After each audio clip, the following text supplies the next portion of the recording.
Պարոն Շարմազանով, առաքելական եկեղեցու շուրջ տեղի ունեցող այս իրադարձությունները ինչ վտանգներով են լրիվ,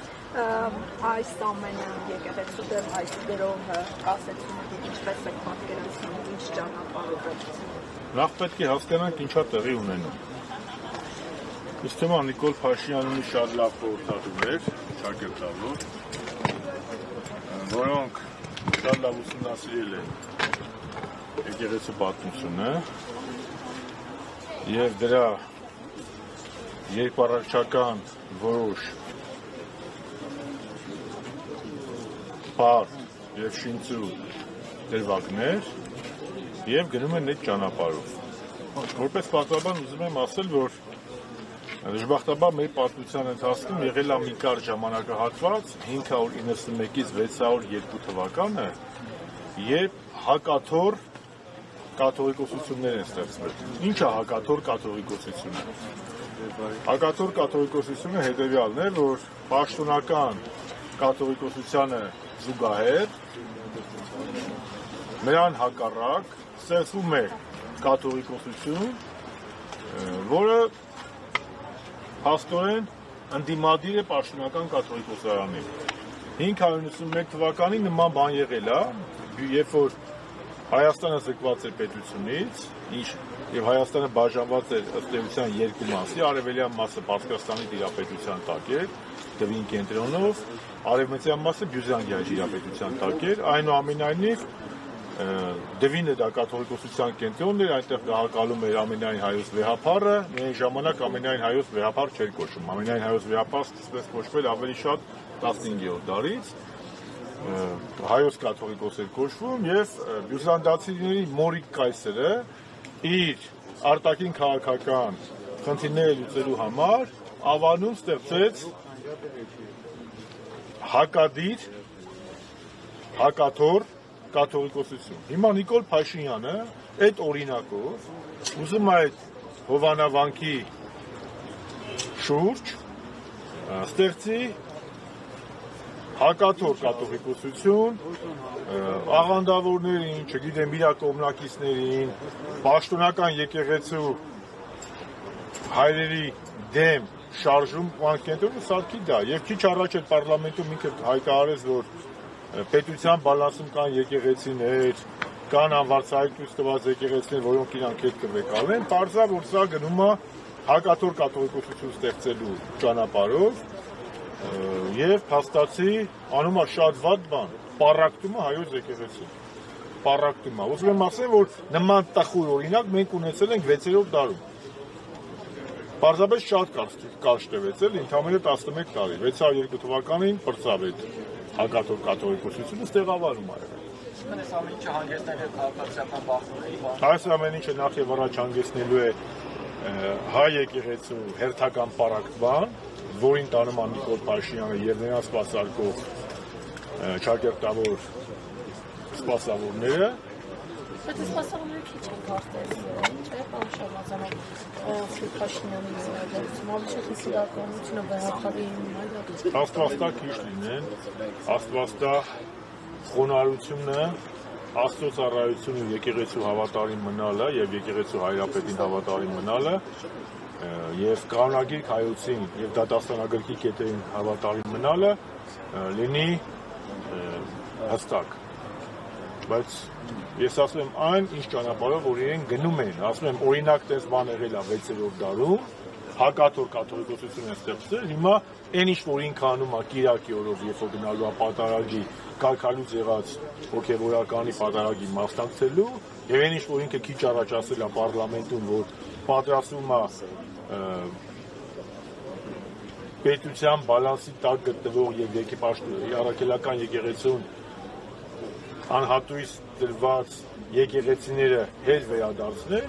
ինչի մասին է խոսում։ Խոսում է նրա մասին, որ Դեմիրճյանի հայը կարդացել եք, Դեմիրճյանի հայը ինչ ասում, ամեն հայ իր համար մի եկեղեցի ասարկում, ու այս մի եկեղեցին գնում է, մի եկեղեցին չի գնում, եւ շատ մեծագույն պառակտում կարա լինի ու շատ վատ բան կարա լինի։ Ես հուսով եմ, որ մեր հավատացյալ ժողովուրդը, մեր քաղաքացիները չեն տրվի այդ երկպառակտությանը, բայց փաստը նա է, որ Կիրակի օր ինքը ինչ որ անում է, դա հակաթոռ կաթողիկոսության ստեղծելու եւ վեապար հայապետի եւ պաշտոնական հայրաքելական եկեղեցու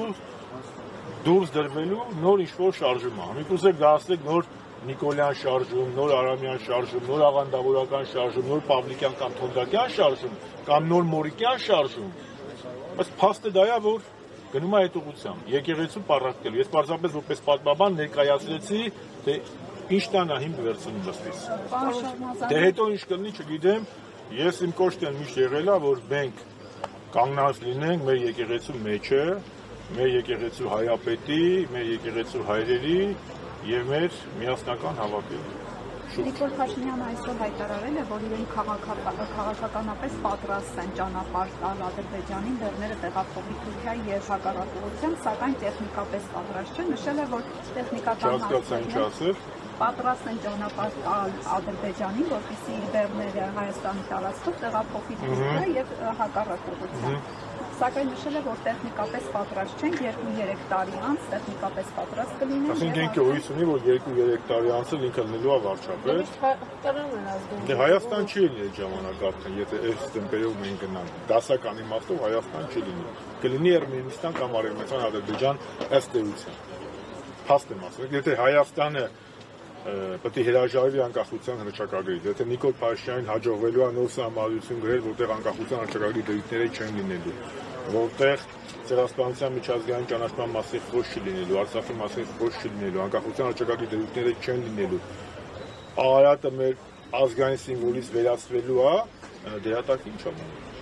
Եկեղեցու բացառիկությունը վերածվում է, այդ ընթացքում եկեղեցին պառակտվում է, կամ ինքը պառակտում է, ինչ-որ ինչպես Մորիկ կայսերն արել ժամանակին, դուք արդեն տեսեք, արդեն դա ընդամենը տարածքն է, թե պետություն է։ Հետո բոլոր հարցերին պատասխանել եկա ժամանակին։ Ինչն է իրենց խանգարելու, որ Նիկոլ Փաշինյանը չկառավարի ևս 2 տարի եւ արդեն 16 քաղաքական ուժեր պատրաստ են 26 թվականին գնալ Նիկոլ Փաշինյանի հետաքրքրությունները։ Գիտեք, ինչի՞ չէ, ովքեր են խանգարելու։ Ես հույս ունեմ, որ հայ ժողովուրդը պետք է արթնանա եւ կլինի իմպիչմենտը, թե առանց իմպիչմենտի, այնուամենայնիվ կգիտակցի, որ այս կպական խմբակը ոչ թե խաղաղություն է բերում, այլ ադրբեջանացում, հնազանդեցում եւ նոր սպառնալիքներ։ Այսինքն քո բոլոր զենքերը դու վայր ես դնում թշնամու առաջ եւ քո հույսը Ալիևի հումանիզմն է։ Իսկ ոնց կարելի է օրինակ ուրախանալ, ցնցալ ամբողջ ԿՊ-ով, որ չես Ադրբեջան ծորենը մտնում է Հայաստան, երբ որ Ադրբեջանում բետոնում են քո եղբայրները։ Ոնց կարելի է ցնցալ մի բանի մասին, երբ որ եթե դες դեր Արցախահայությունն էլ այդ ոնց է դուրս գալիս։ Արցախահայերը 10 ամիս սոված ծարավ մնացին, բայց Աղդամի ճանապարհից օգնություն չստացան, չվերցրին ադրբեջանցիներից։ Չէ, Ալիևը Աղդամով էր ուզում, այդ Կարմիր խաչի Աղդամով գալիս է, Ղարաբաղի Արցախի ժողովուրդը հրաժարվեց թուրքերի, ասենք ադրբեջանցիների տված այդ հացը, այդ օգնությունը վերցնել։ Իսկ այսօր ամբողջ ԿՊ-ով կանգնում են ասում են, մի հատ ասեք, լավ է թե վատ է։ Իհարկե վատ է։ Իհարկե վատ է։ Այս պայմաններում, երբ որ դեռ մեր երեխաների արյունը չի չորացել, երբ որ նրանցից շատերը անհետ կորացել են, որոշները գերեզմաններ դեռ չունեն։ Մի մասն էլ Բաքվի բանտերում է։ Քեզ մորթողի հացը բերում մի հատ էլ ուտում ես, մի հատ էլ ուրախանում ես, ասում ես լավ է թե վատ է։ Այսինքն մենք ինչ ենք, վեր ենք ասվել Հրանտ Մաթևոսյանի ասած են անասունի, հա։ Այն որ Զաքին մորթել էին երեք, բայց ինքը այսօր նստած խոտա արածում, հա, հիշողությունից զրկվել է։ Ես կներեք, ես միշտ խաղաղասիրության կոչ եմ արել, ինչպես, բայց այդ ամեն ինչը պետք է լինի արժանապատվություն։ Պետությունը ինչ է համար ասել։ Անկախություն, ազատություն չէ նախ եւ առաջ։ Ու արցախցիները ապացուցեցին, չէ՞ որ իրենք ամեն ինչից վեր դասում են ազատությունը։ Նրանք հրաժարվեցին նույնիսկ իրենց հայրենիքում ապրելու մի պարագայում, եթե դա պետք է լինի թուրքական, ադրբեջանական ստրկացման ճանապարհով։ Ու դա բնական է։ Աստվածաշունչը որ նայում ես, նույն հրեա ժողովուրդն է։ Դուրս է եկել, չէ՞։ Եգիպտոսի մեջ դուրս է եկել, Աստված իրանց տայել է իրանց ավետած երկիր։ Այսինքն ես զարմանում եմ, էլի, ասինքն չեմ ուզում ոչ եթերային բառապաշարով ասել, էլի։ Այն մի գդար ճաշի պատմությունը բոլորդ էլ գիտեք, էլի։ Ասեմ, բայց լավ, այդ ամեն ինչը արժանապատվություն պետք է լինի։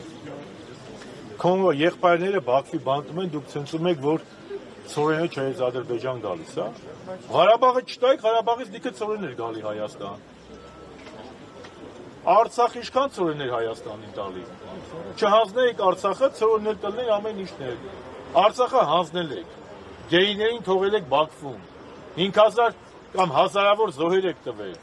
Տասնյակ հազարավոր վիրավոր եք տվել։ 120,000 արցախցիներ անտում եք թողել։ Այդ ամբողջ Արցախի հարստությունը թողել եք Թուրքին, պլյուս դրան Սերժ Սարգսյանի բերած 6 միլիարդ զենքը որպես մետալալում թողել եք Ադրբեջանին տրաֆե, հիմա էլ կաղնում գլուխ եք գովում, որ չես Ադրբեջան ղազախական ծորեն ա գալու Հայաստան։ Մեկնարկել է Վաղաշապատի ուսումնարի խորհրդաշարը եւ առաջին իստորյանից մամուլում հրապարակումներ կամ բազմաթիվ, որ սկսվել է վարշական ռեսուրսի կիրառումը, այդ չարաշահողը։ Արդեն իրավապաշտպաններն են դրա մասին խոսում, լիազորներն են դրա մասին խոսում։ Ահա կապականները Facebook-ում գրում են, որ Գյումրի 2 չի լինելու, Գյումրի 2 չի լինելու, ամեն դեպքում փորձում են ամեն ձև այնպես անել ցանկացած հաղթող, որ Գյումրի 2 սցենարը չի։ Բայց ինչ եք միայն Գյումրի 2, այդ ԿՊՆ-ն որտե է հաղթել դիմում։ Ալավերդիում է հաղթել, Վանաձորում է հաղթել, Բերդում է հաղթել, Մասիսում է հաղթել, Երևանում է հաղթել, Գյումրիում է հաղթել, այդ որտեղ է հաղթել։ Մի քանի տեղ է էլի հաղթել։ Սյունիքի քաղաքներում է ԿՊՆ հաղթել, որտեղ է հաղթել։ Կամ վերջում ֆոկուս են այլ այդ քաղաքապետերին շանտաժին արել, թե լեզու են գտել հետները, չգիտեմ ինչ է, կամ քրեական գործեր են արել, կամ էլ անաստագողություն են արել, կներեք ես վառապաշարի համար, մանդատագողություն են արել, դարձել են քաղաքապետ, ոնց որ արեցին բանում։ Ալավերդում արեցին բանում, Երևանում ինչու ընտրվել է։ Այդ որ մեծ համայնքում է ԿՊՆ ընտրվել, որ մի հատ էլ ասում են Գյումրի 2, դες տպավորություն է մտում, թե մնացած համայնքներում իրանք հաղթել են, մենակ Գյումրիում է պրոգրամացել։ Պետականս մեծ ընտրություններին ավելի մեծ ուժով կփորձեն իրենց ձայները։ Ես չեմ ուզում հիմա ընտրությունների օրակարգի մասին խոսել, որտեղ մեր կուսակցության օրակարգում մեծ բային վարչապետին անվստահություն հայտնելու գործընթացն է, եւ երեք մեր ֆրակցիայի ղեկավարը պարլամենտում հայտարարեց, որ անկախ պատգամավորների հետ բանակցություններ են գնում եւ նրանք չեն խոչընդոտելու իմպիչմենտի գործընթացը։ Այսինքն, քանի դեռ այս գործընթացը գնում է, ես կարծում եմ դեռ 8 ամիս կա ընտրություններից մենք կարող ենք խոսել ավելի լուրջ։ Ես եթերով հարցերին հարկված չեմ պատասխանել, մի բան ակնհայտ է, ամեն ինչ պետք է հանրությունը որոշի, պետք է հայ ժողովուրդը որոշի, գիծը քաշված է, յուրաքանչյուր հայ մարդ, Հայաստան յուրաքանչյուր քաղաքացի պետք է ասի, ինքը Ռուբիկոնի նիկոլական ապրում է, թե ազգային ապրում է, կամ պետական։ Անշարունականը վարդան որոշվել է, որ հունվարի 1-ից ժամկետային զինվորական անգետակոծածելու ու 2 տարվա փոխարեն ծառայելու։ Ես զինվորական, ասեմ, ես զինվորական գործերի մասնագետ չեմ, իսկ դա շատ դուր հարց է։ Պարոն Տիգրան Աբրահամյանը մեր կարծիքը շատ հստակ հայտնել է, ես կարծում եմ, որ Տիգրան Աբրահամյանը շատ պրոֆեսիոնալ, մասնագիտական, նաև քաղաքական գնահատական այդ հարցին տվել է։